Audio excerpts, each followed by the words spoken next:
Gettysburg, July 1863, where America nearly tore itself apart in a war that pitted brother against brother, neighbor against neighbor, and where President Abraham Lincoln cast a vision for a new birth of freedom with a government of the people, by the people, for the people.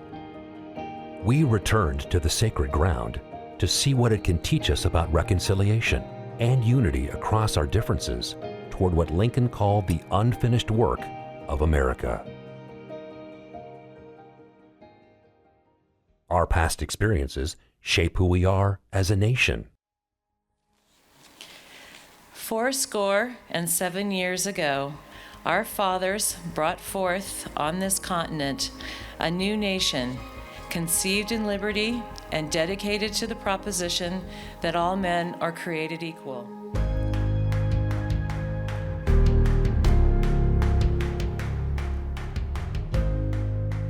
The thing that stood out to me and has been standing out to me as I've been listening to the address and rereading it is the closing of the people, by the people, for the people. That we often focus on, the way it's spoken is you really emphasize the of, but in the message, it's really that it's about the people, the people, the people. The idea of who the people were of the country was different in his day than it was at the founding. And when we say the American people today, it looks different than it did in Lincoln's time. And so I keep thinking about the power and obligations that we have as individuals and as a collective people to sort of live up to these ideals and make them real for even more people. And that's been standing out to me as I've been reflecting. I think the expansion of the franchise, the expansion of rights and equality to include all human beings, I think that's the direction Lincoln knows the country is heading in, and the cataclysm of the Civil War is the birth pangs of that new world, you know. I think was when he talked about the complicity that Lincoln essentially charged everyone in the country with, both sides of the war with, for the sin of slavery. How strange and how beautiful that Lincoln would close his speech with a call for forgiveness and peace. To be sure, he called on white Southerners to renounce their claims to enslaved labor. That is why he talked about the right and a just and a lasting peace. But he also called on the North to forgive. He had every mandate to dunk on the Confederacy. I mean, and today when you think about the way in which public speeches are marketed online, and it's always about someone owning someone else, and it's always about bragging about, oh, look at how well someone, demolished, blew up the other side. He had every mandate to do that, and he didn't. We live in a culture that is unforgiving, where online mobs, if not physical mobs, will seek to punish, cancel, harm, and even kill. It seems we give those we disagree with little room for repentance or personal growth. We rarely seek mutual understanding, and unlike Abraham Lincoln, we rarely really listen. And I'm grateful that his voice broke in that moment, because it did also, it demonstrated the emotional weight behind his words, but then also, emphasized how profoundly difficult it is to engage with malice toward none and charity toward all. Lincoln really is in the role, a few other Americans have been in that role. Washington, Dr. King, I mean, there's like a handful, literally, of people you can name who have been in that role of holding up that mirror with love, and forcing the country to reckon with the golden calves of its pathology, really, the American pathologies that we have, that we can overcome. However, we have to confront them first, and that's really hard to do.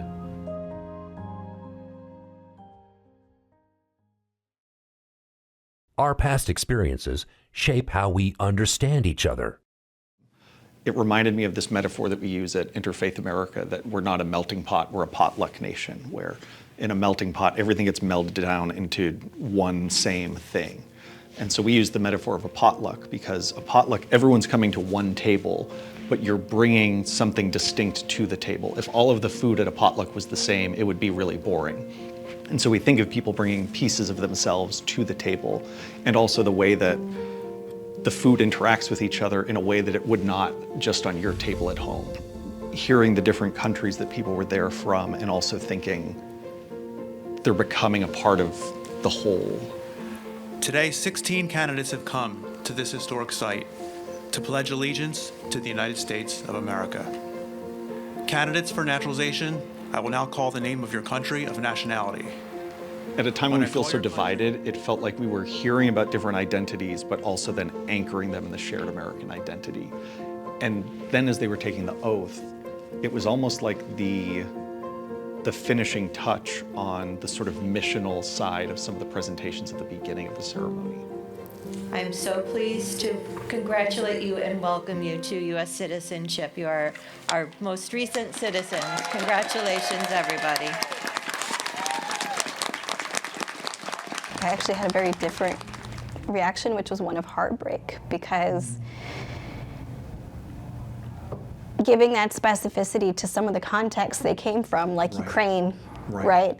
And I was like, will we honor that you have escaped, right? Like war and devastation, or will we honor that you came here for refuge?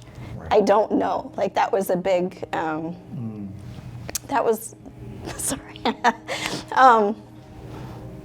Yeah, I want that for them, you know.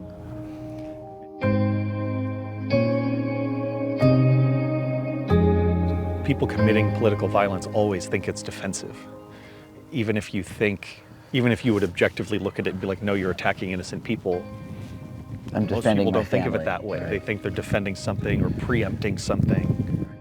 Well, I mean, my understanding of the word pluralism is the belief that we are meant to live, actually, as the Quran says, we are meant to live with difference, right?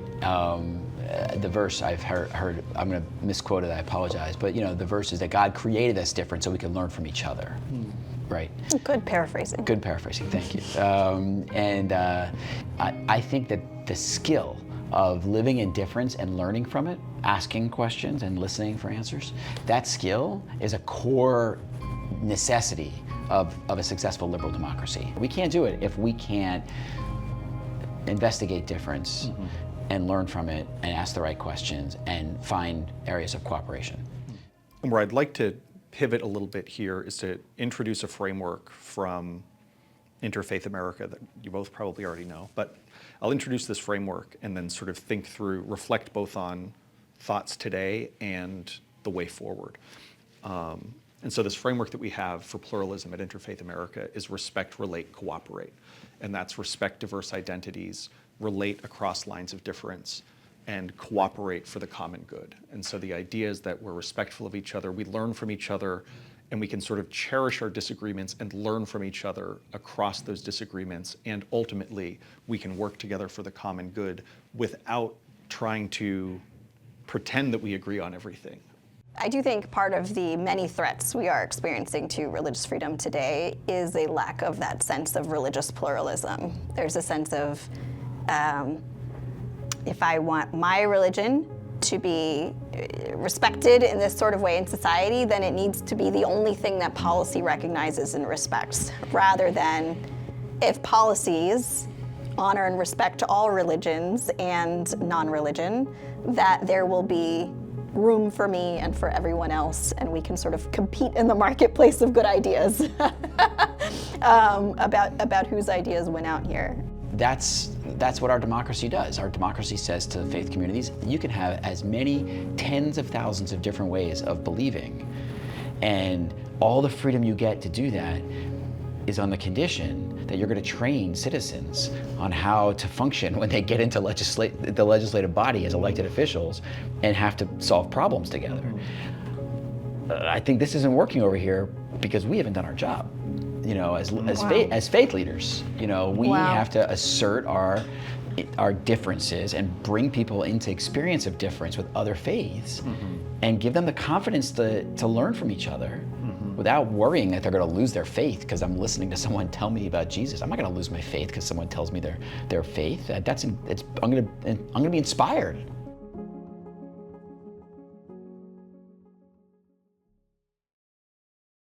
Our past experiences shape where we are going as a nation. Gettysburg happened, and then it was a straight line to Appomattox when there was still 2 years of fighting. Yeah. But I do think it was one of the many turning points, because if they broke through up here, that would have meant a victory on U.S. soil, and it would have meant a demoralized Northern public right before an election year for Lincoln. Right. And it would have meant potentially the ability to march on Washington. Right. And so the stakes of this patch of land couldn't have been higher. The part that I got really stuck on was the we cannot dedicate, we cannot consecrate, we cannot hallow this ground, that it's not within our power as those of the living to add or detract from that. And yet there is this mantle, right? He goes on to say that we take on as the living. Lincoln pointed out that both the North and the South read the same Bible and pray to the same God, and each invokes his aid against the other. He added, "It may seem strange that any men should dare to ask a just God's assistance in wringing their bread from the sweat of other men's faces, but let us judge not that we be not judged." In this passage, Lincoln... And it's also interesting at this time with my son, who I take to historic sites, and he doesn't get it, but he enjoys it, and he gets ice cream, and he's happy about that. And so if you guys are good today, we'll get ice cream at the same spot I take Joseph to in Gettysburg. Trying to teach him to love his country and be patriotic, but also not wanting to do that in a way that could end up being harmful and go into nationalism. And I'm obviously overthinking it for an almost 4-year-old, but it's a sense of obligation and stewardship of what it means to be an American, I think, is more defined right now for me of that needing to be an important thing for me to do, because I'm passing it on to someone else. It's not just something I can sort of set aside. I do sense, and I wonder if you guys agree, that there is a general fatigue with the conflict. There's a general sense that we are supposed to have some binding national purpose that's holding us together, that's greater than whatever conflicts we have.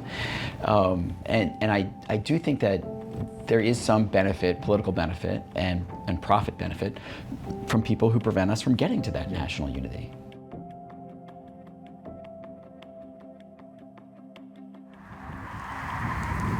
Hard for me to imagine believing in a cause so much that I would believe in the righteousness of killing. Right. You know, that would, or dying. Right. What's the contribution that we are making in this moment? What is the way that we are continuing that legacy? They reached this moment where political violence was the only option. And that's devastating to me in and of itself. Right. Like, what even led up to this moment, in the years of war that preceded it? And also, what does it mean now to ensure that that was not in vain? And that unity and equality and freedom can continue to live on.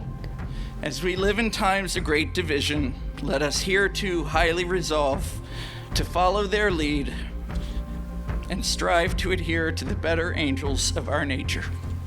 Thank you.